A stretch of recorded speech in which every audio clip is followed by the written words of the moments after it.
In Williamston in 1963, it was a time of racial tension and segregation.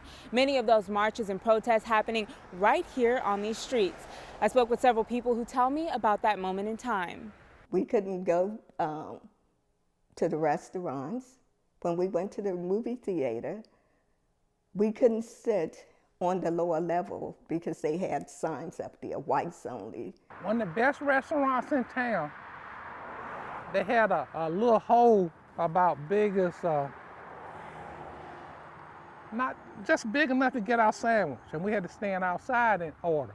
Decades of segregation, racial injustices, and brutal killings would reach a boiling point in the town of Williamston in 1963. Williamston used to have a community swimming pool, and we would walk downtown and watch the kids throw colorful beach balls and just splash in water and just having all kinds of fun.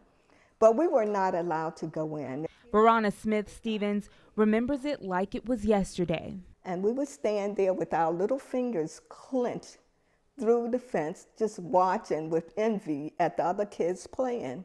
Those feelings building up over the years would soon spark a civil rights movement led by Edenton resident Golden Franks. Mr. Finks came to Williamston and started the movement. That motivated me to want to participate. Green Memorial Church was a key part in the 1963 Williamston Civil Rights Movement. Because that was one of the only places that we could all gather and meet. A lot of adults were afraid to offer us meeting places, but the minister there opened his door and said, "Come in." Packed with people getting ready to march and rally downtown.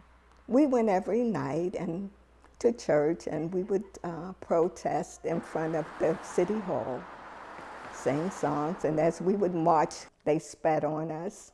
They're spitting on me around my neck and everybody else in that row.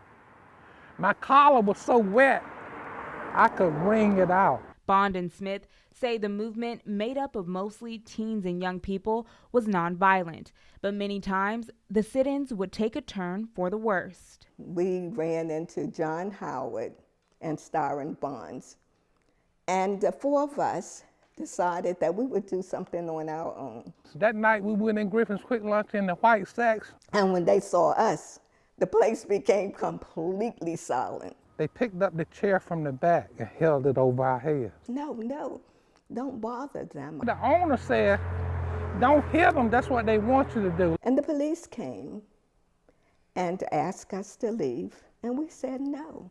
Some would be arrested several times, then later released.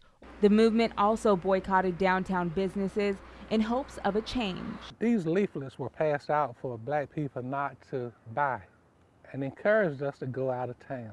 Which Smith says made a statement. When you start hurting people in their pockets,